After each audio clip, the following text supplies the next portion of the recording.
Rosà ha risposto alla grande alla festa dalla terra dalle mani, la festa dell'asparago, con protagonista appunto i prodotti della nostra terra, prodotti artigianali e delle piccole realtà commerciali che rendono vivo il nostro territorio.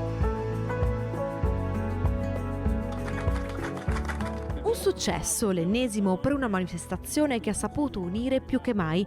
E già perché nel cuore di Rosà, nel verde di Parco delle Rose, si è celebrato lo storico gemellaggio a tre fra amministrazione, Proloco e Alpini di Rosà e Nogara. Il gemellaggio è partito qualche tempo fa, che siamo riusciti a portarlo a termine proprio oggi.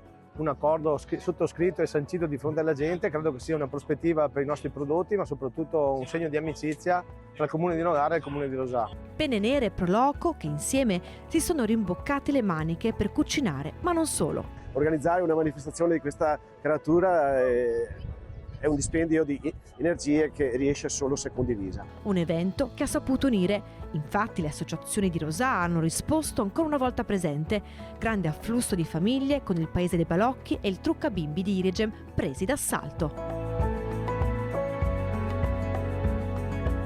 Passiamo una giornata insieme e facciamo vedere un po' anche come lavoriamo nell'ambito scolastico, così si divertono anche le ragazze. Le bambine sono anche molto brave, sono bellissime e siamo molto contente che si sono avvicinate così in tante. Tutte le bambine vanno via contente, si vedono proprio il sorriso nei suoi occhi. Protagonista indiscusso, l'asparago di Bassano DOP, da gustare ma anche da ammirare. Premiati infatti i mazzi più belli.